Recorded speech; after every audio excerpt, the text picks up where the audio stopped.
My name is Rafe Pepin, and I'm a special ed teacher at Lincoln Elementary in Lincoln Park here in Chicago. And I have volunteered for and am supporting the Del Valle campaign for several reasons, primarily his love for Chicago and his commitment to making a difference in every neighborhood around the city. You know, as mayor, will make sure that everyone's voice is heard in City Hall, and education-wise, that every school is able to excel, not just the ones in good neighborhoods. I know there are a number of you who are teachers. I'm with you. I'm with the teachers.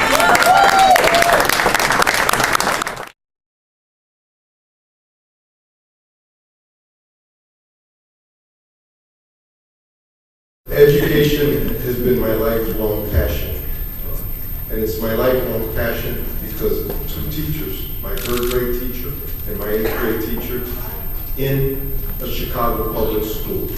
They set me on the course that has led me here today.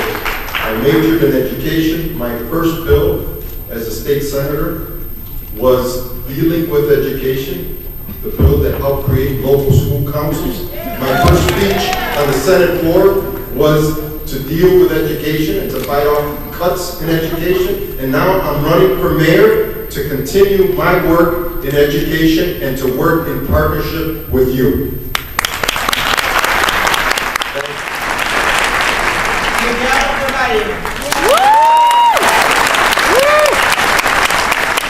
How many of you are local school council members?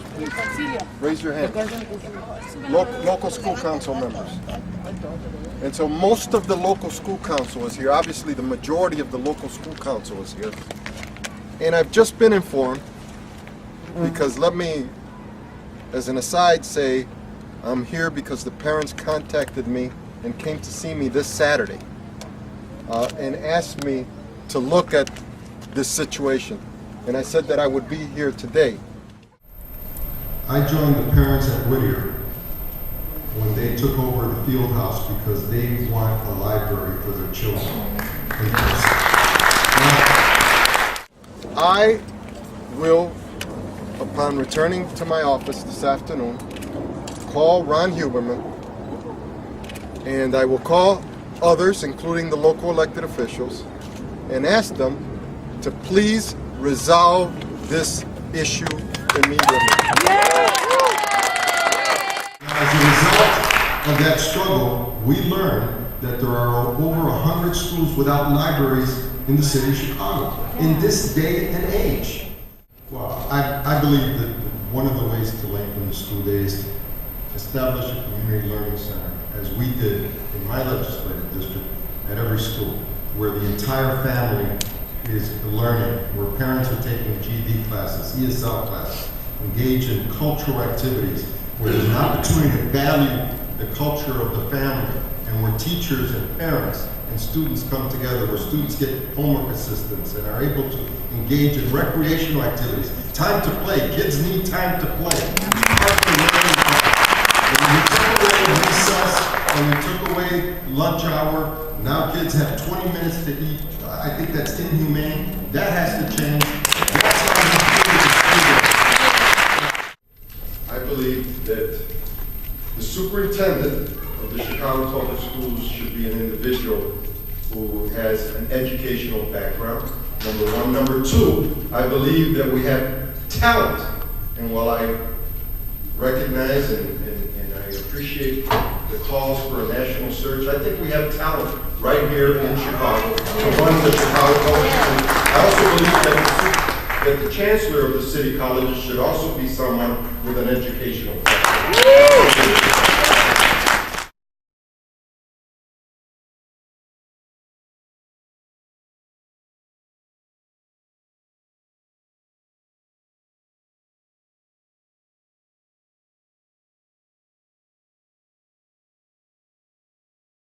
My position continues to be that the day that we go to vouchers in the city of Chicago for our public school students is the day that we throw our arms up in the air and say, we're giving up.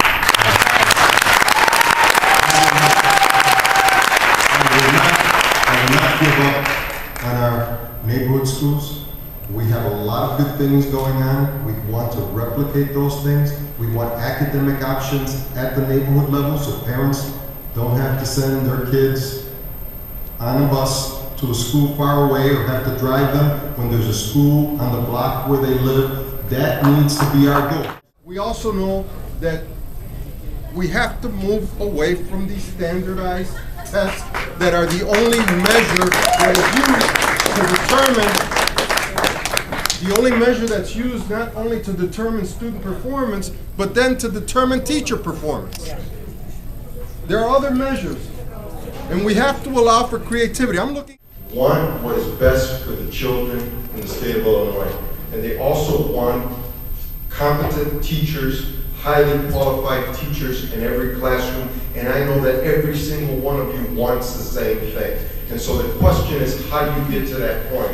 And how do you develop an evaluation system that is fair, an evaluation system that is used to inform instruction and to help you develop through professional development, not to punish people for the purpose of making a statement to then give the system an excuse to privatize or to continue to establish a dual-track system of education. Let's just open up the process. Let's just allow for creativity. Let's allow for flexibility. Mr. Del Valle, we are hearing more and more stories about the rising incidence of bullying and sometimes tragic outcomes that it leads to.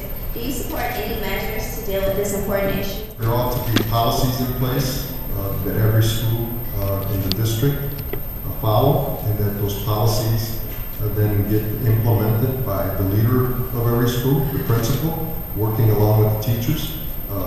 The policy should be part of the professional development of teachers, and then there's a matter of enforcement and reporting. I was a victim of bullying when I was in grammar school. I graduated from Talcott School, and I had to try and leave the classroom early so I wouldn't get beat up walking out of the school. Bullying has been around for a long, long time.